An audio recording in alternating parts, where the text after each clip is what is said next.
안녕하세요. 축구 전문 기자 한준입니다.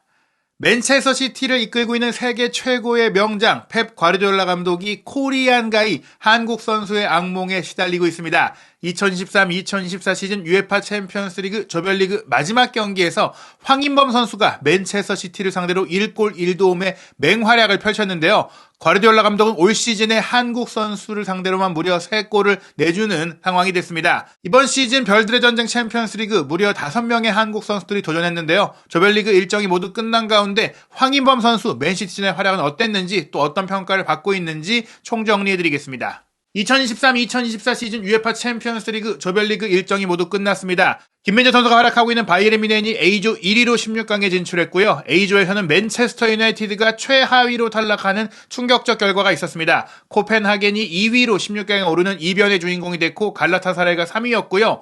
B조에서는 아스널이 1위로 16강에 올랐고 PSV 에인토벤이 2위, 세비야가 최하위로 탈락하는 이변이 또 한 번 발생했습니다. C조에서는 레알 마드리드가 1위, 나폴리가 2위였고요. D조에서는 레알 소시에다드가 깜짝 1위, 인터밀란이 2위였습니다. 2조는 아틀레티코 마드리드가 1위, 라치오가 2위였고요. 죽음의 F조, 도르트문트가 1위를 차지했고 이강인 선수가 활약한 파리 생제르맹이 마지막 도르트문트와의 원정 경기 1대1 무승부를 거두면서 밀란이 뉴캐슬을 꺾어 3위가 됐고 파리와 밀란이 승점 8점으로 같았지만 상대 전적에서 파리가 밀란에 앞서면서 간신히 2위로 16강에 올랐습니다.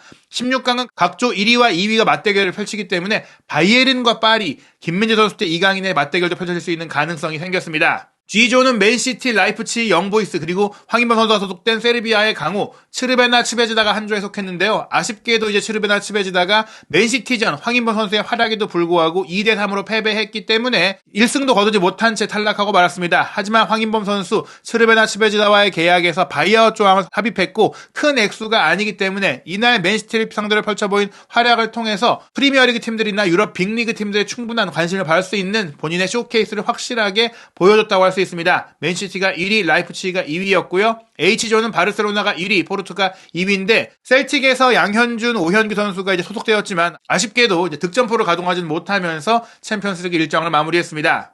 말씀드린 대로 과르디올라 감독이 한국 선수와 만나면 약해지는 것 같습니다. 울버햄튼이 올 시즌 맨시티를 격파하는 충격적 이변이 있었고 그 중심에 황희찬 선수의 골이 있었죠. 그리고 손흥민 선수의 활약 속에 토트넘이 맨시티와 3대3 무승부를 거뒀을 때도 선제골을 터뜨렸고 또 이번 경기 압승이 될 것으로 예상됐던 맨시티가 황인범 선수의 1골 1도움으로 마지막 순간까지 긴장할 수밖에 없는 상황이 됐었는데요.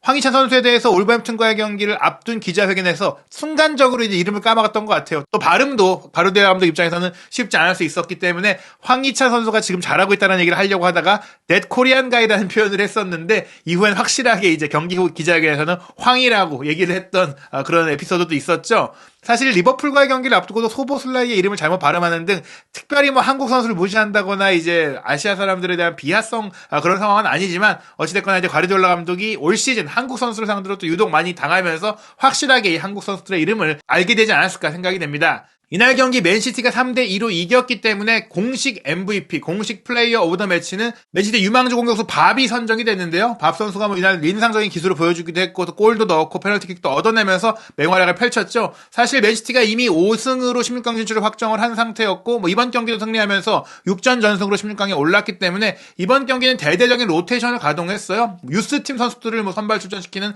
파격 기용도 있었죠. 최전방의 밥뿐만 아니라 해밀턴도 이제 유스팀 선수인데 오른쪽 윙어로 선발 출전해서 골맛을 봤고 부상에서 돌아온 마테우스 누네스가 공격형 미드필드로 뛰었고 거의 기회를 얻지 못했던 캘빈 필립스도 선발 출전했고 그릴리시와 코바치치, 그릴리시 선수가 지난 에스턴 빌라와의 경기에 이제 경고 누적 징계로 뛰지 못했기 때문에 체력적인 좀 여유가 있어서 출전을 했었고 거의 뭐 로테이션 멤버로 뛰고 있는 코바치치도 선발 출전을 했고 수비 라인의 좌우 풀백으로 이제 고메스와 루이스, 센터백 라인 아칸지와 스톤스, 골문을 또 오르테가 골키퍼, 넘버 2 골키퍼가 지켰죠. 황인범 선수는 4-3-3 포메이션으로 경기를 운영한 츠베지다의 왼쪽 미드필더, 왼쪽 메잘라 역할이지만 거의 이제 공격형 미드필더에 가깝게 공격을 주도하는 플레이를 펼쳤는데요. 통계 기록 기반으로는 황인범 선수가 MVP로 선정이 됐습니다. 풋몹에서도 8.8점의 압도적으로 높은 평점을 황인범 선수에게 줬고 공식 MVP가 했던 밥 같은 경우에 8.0점 그리고 해밀턴이 7.9점이었으니까 황인범 선수가 개인적인 기량으로 봤을 때는 최고였다라고 볼 수 있는 경기였습니다.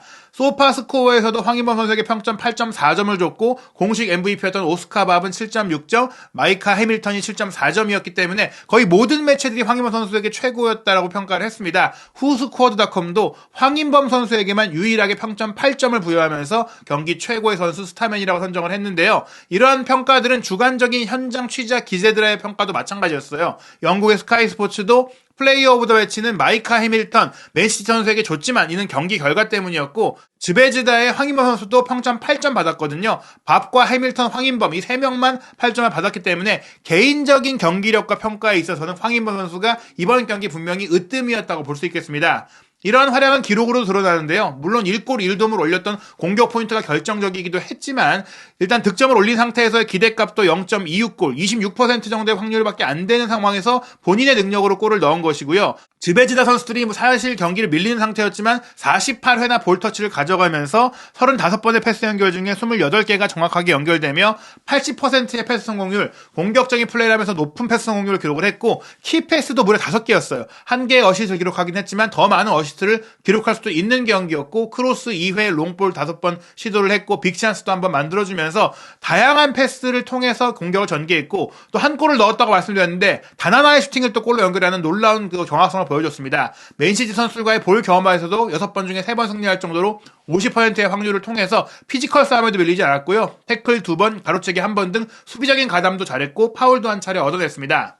하지만 이날 경기는 물론 전반적으로 맨시티가 앞선 경기였어요. 전반 19분에 마이카 해밀턴이 문전 우측에서 단독 돌파로 치고 들어가면서 조금은 여유있게 공을 몰고 들어가며 수비를 좀 기술로 제쳐낸 이후 시도한 오른발 슈팅으로 일찌감치 선제골을 넣었거든요. 후반전에도 62분에 오스카 밥이 이번에는 오른쪽에서 본인의 속도를 활용해서 휘젓는 플레이를 통해 무너뜨리고 수비를 완전히 제친 이후에 왼발 가마차기 슈팅을 골문 구석으로 보내면서 2대0을 만들었습니다. 이때까지만 하더라도 맨시티가 유망주를 내세웠음에도 대량 득점을 할 거라고 생각이 됐는데 76분에 황인범 선수의 만회골이 나왔죠. 황인범 선수가 중앙지역에서 공을 본인이 몰고 올라가서 부카리에게 밀어주고 2대1 패스를 시도했기 때문에 주고 들어갔어요. 그리고 부카리도 그것을 파악하고 바로 황인범 선수에게 뒷공간으로 들어갈 때 패스를 내줬고 황인범 선수가 빠르게 침투에 들어가서 골키퍼와의 1대1 기회에서 날카로운 왼발 슈팅을 정확하게 구석으로 꽂아 넣으며 2대1을 만들었습니다. 경기를 조금 긴장감 넘치게 만들었던 순간인데요. 하지만 85분에 해밀턴이 이번에도 현란한 발재간을 통해서 문전 왼쪽 지역을 파고들다가 2명의 즈베지다 선수를 상대로 이제 공을 빼앗기지 않고 돌파에 성공했는데 명확하게 상대 선수가 해밀턴을 좀 잡아서 넘어뜨리는, 잡아 끄는 모습이 나오면서 페널티킥이 선언됐고 칼빈 필립스가 이제 키커로 나서서 정확하게 성공시키면서 맨시티가 3대1을 만들며 즈베지다의 추격 의지를 끊어놓는 골을 터뜨렸습니다. 하지만 마지막까지도 황인범 선수는 포기하지 않는 모습 보였는데요. 후반 추가 시간 1분에 황인범 선수의 날카로운 오른발 코너킥을 카타이가 헤더 슈팅으로 강하게 마무리하면서 즈베지다가 3대1을 만들었고 추가 시간이 다 끝나기 전까지도 동점골을 노리면서 총력을 다하는 그런 모습들을 보였습니다. 황인범 선수가 분명히 이번 맨시티와의 경기, 많은 팀들이 맨시티의 경기를 지켜보고 또 맨시티의 유망주들도 많이 경기를 뛰었는데 이 맨시티 유망주들, 맨시티 유스 출신 선수들이 최근에 또 다른 프리미어리그 팀으로 이적하거나 임대되어서 굉장히 좋은 활약을 펼치다 보니까 이 경기를 지켜본 스카우트들이 굉장히 많았을 거거든요. 황인범 선수가 분명히 프리미어리그의 러브콜을 받을 수 있는 그런 경기를 만들었다. 말씀드린 대로 500만에서 600만 유로 정도의 높지 않은 바이아웃 금액을 설정하면서 즈베지다에 입단을 했기 때문에 뭐 당장 1월 이적 시장이 열렸을 때도 콜을 받을 수가 있고 내년 여름 이적 시장을 통해서 분명히 러브콜을 받을 수 있는 그런 활약을 펼쳤다라고 볼 수 있겠습니다. 올림피아코스에서 아쉽게도 그리스 리그 우승을 경험하지 못했던 황인범 선수인데 세르비아 리그에서는 현재 선두를 달리고 있습니다. 츠르베나 즈베지다가 물론 파르티잔 베오그라드와 같은 승점 43점이지만 14승 1무 2패의 좋은 성적, 게다가 42득점 15실점으로 공수 얄면에 걸쳐서 리그 최고의 활약을 펼치고 있는 상황이고요. 츠베지다의 향후 일정은 12월 17일 일요일 0시에 스파르타크 질라티보르와 원정 경기, 그리고 12월 21일 목요일 새벽 2시 리그의 이제 라이벌이죠. 파르티잔과의 빅매치를 치르고 전반기 일정을 마치게 되는데 세르비아도 동유럽으로서 겨울에 좀 날씨가 춥다 보니까 겨울 휴식기가 꽤 길어요. 그래서 아시안컵에 황인범 선수가 차출되더라도 그 전력 공백이 없다. 후반기의 첫 경기가 2월 10일에 열리는 주말인데 만약 한국 대표팀이 이때 열릴 2월 10일에 열릴 아시안컵 결승전에 참가할 경우에는 즈베즈다와 보주도바치의 경기 정도만 결정을 하게 되고 이어지는 2월 17일 노비파자르와의 경기부터는 황희범 선수가 정상적으로 활약할 수가 있기 때문에 즈베즈다의 세르비아 슈퍼리가 1위 우승 도전에 있어서는 큰 문제가 없을 것 같습니다. 아쉽게도 즈베즈다가 챔피언스리그 조별리그를 최하위로 탈락했기 때문에 유럽파리그도 내가 나가지 못한 점은 후반기 유럽 대항전을 지켜보시는 팬들에겐 좀 아쉬운 부분이지만 그래도 황희범 선수가 이번 맨시티와의 경기에 분명히 이제 빅리그 팀들의 자신의 존재를 확실하게 알렸고 이미 올림피아코스에서의 활약만으로도 독일 분데스리가의 많은 팀들의 러브콜을 받았던 황희범 선수거든요. 그리고 저희가 개별적으로 확인한 바에 따르면 브렌트포드의 토마스 프랭크 감독이 꾸준히 황희범 선수에 대한 관심을 보이고 있다라고 하는데 그런 상황들을 전반적으로 고려한다면 황희범 선수가 이번 맨시티와의 경기 활약을 통해서 또 한 명의 한국인 프리미어리거가 될 수 있는 가능성을 열었다. 추가적으로 또 새로운 소식이 나오는 대로 또 여러분들께 이적 시장 한국 선수들의 유럽파 소식들 한준TV에서 전해드리도록 하겠습니다. 이제 한국 대표팀의 아시안컵 로드맵이 나왔는데요. 위르겐 클린스만 감독은 12월 18일에 우선 1차적으로 국내에서 훈련하게 될 국내파 명단을 발표하고요. 1월 26일부터 한국에서 훈련을 하다가 12월 마지막 주에 이제 유럽파, 해외파를 모두 포함한 최종 명단을 발표하고 2024년 1월 2일에 완전체를 소집해서 훈련을 시작합니다. 서아시아 지역에서 이제 훈련 캠프를 차리고 이제 훈련을 하다가 1월 10일에 카타르에 입성할 예정이고요. 서아시아에서 훈련 중에는 1월 6일에 최종 평가전을 서아시아 팀과 가질 예정인데 아직 어떤 팀이 될지는 확실하게 정해지지 않았습니다.